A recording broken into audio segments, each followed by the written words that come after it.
আজ আমি তোমাদের সাথে শেয়ার করব সরপুঁটি মাছ। এই যে দেখছো পুঁটি মাছ আছে, এটাকে একটু বড় সাইজ দেখতেই পাচ্ছ, তো এটাকে বলা হয় সরপুঁটি মাছ। তো আমরা তো সরপুঁটি মাছ নামেই জানি।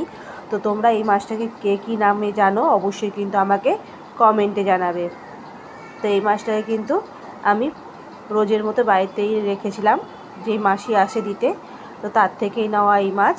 তো সেই কেটে দিয়েছে, কেটে দেওয়ার পর বাড়িতে এনে ঘরে এনে আমি এটাকে ভালো করে পরিষ্কার করে নুন হলুদ আর একটু লঙ্কার গুঁড়ো মাখিয়ে কিন্তু কিছুক্ষণ আমি রেখে দিয়েছিলাম। তারপর এগুলোকে আমি ভেজে নিয়েছি মাছগুলোকে। আর এই মাছ কিন্তু আমি করব জিরে বাটা আর কাঁচা লঙ্কা দিয়ে। তো জিরে বাটা কাঁচা লঙ্কা দিয়ে কিন্তু এই মাছের ঝোলটা বেশ ভালোই লাগে। তো তোমরাও কিন্তু আমাকে কমেন্টে জানাবে এই মাছের রেসিপি আর কীভাবে করলে কীরকম ভালো লাগে। তারপর এইটাকে কিন্তু আমি বেটে নিয়েছি। আর এখানে আমি নিয়ে নিয়েছি একটা বাটিতে নুন হলুদ, সামান্য পরিমাণে কিন্তু একটু লঙ্কার গুঁড়ো দিয়েছি যাতে একটু কালারটা আসে। আর এখানে দিয়ে দিয়েছি আমি টক দই, দিয়ে সব কিছু দিয়ে কিন্তু ভালো করে আমি এটাকে মিশিয়ে নিচ্ছি।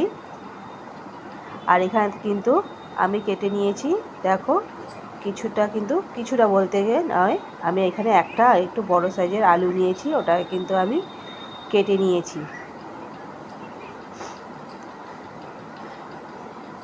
আলুটাকে আমি কেটে নিয়ে এখানে কিন্তু আমি নুন আর হলুদ দিয়ে ভেজে নেব।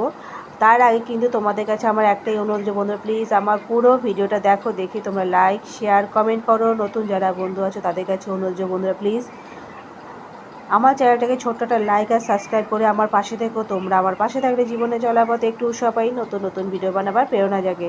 আর আমরা এখানে যে উদ্দেশ্যে নিয়ে নেমেছি সেই উদ্দেশ্যে তাহলে কিন্তু সফল হতে পারি। তাই বলছি কেউ করে হাত না ছেড়ে চলো আমরা একে অপরের হাত ধরে পথ চলি, তাহলে কিন্তু আমরা আমাদের উদ্দেশ্যে ঠিক সফল হব। আর এখানে কিন্তু আলুটা যখন ভাজা হয়ে গেছে তুলে নিয়েছি, আর সেই তেলের মধ্যে দিয়ে দিয়েছি কিন্তু এখানে আমি মশলাটা, সাদা জিরে ফোড়ন দিয়েছি, দিয়ে ভালো করে কিন্তু মশলাটাকে আমি একটু ভেজে নেব।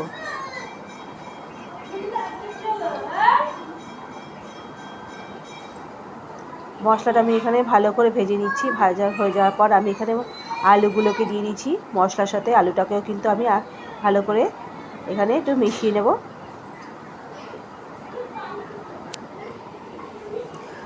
মশলাটা থেকে যখন মশলা গায়ের থেকে যখন জল ছেড়ে আসবে তখন কিন্তু আমি এর মধ্যে দিয়ে দেব পরিমাণ মতো জল। ঠিক আমার যেইটুকু জল এখানে আমার লাগবে, ঝোলটা আমি যেরকম পরিমাণে রাখবো ঠিক সেই পরিমাণের থেকে একটু বেশি দিচ্ছি। তার কারণ হচ্ছে আলুটা কিন্তু একটু সেদ্ধ হওয়ার আছে, তাই এখানে কিন্তু আমি জলের পরিমাণটা আমি একটু বেশি দিচ্ছি। ঝোলটা যেরকম রাখবো তার থেকে একটু পরিমাণে আমি বেশি জলটা দিচ্ছি।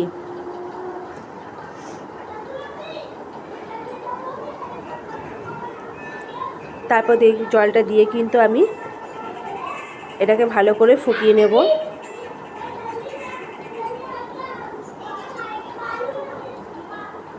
ঝোলটা যখন ভালো মতো ফুটে আসবে তখন দেখো আমি কিন্তু এর মধ্যে দিয়ে দেব মাছগুলো।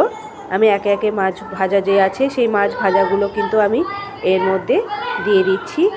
অবশ্যই কিন্তু নামানোর আগে এখানে আমি দিয়ে দিচ্ছি একটুখানি তোমার ধনেপাতা।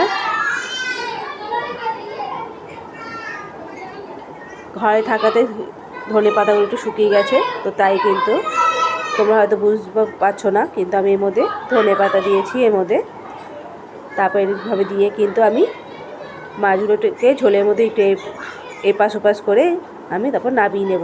তো আজকের আমার এই সরপুঁটি মাছের রেসিপি কীরকম লাগলো তোমরা কিন্তু অবশ্যই আমাকে কমেন্টে জানাবে। তোমাদের কমেন্ট অপেক্ষা কিন্তু আমি রইলাম। আর বন্ধুরা তোমরা কিন্তু প্লিজ আমাকে বলতে ভুলো না যে তোমরা এই মাছকে আর কী মাছ নামে জানো।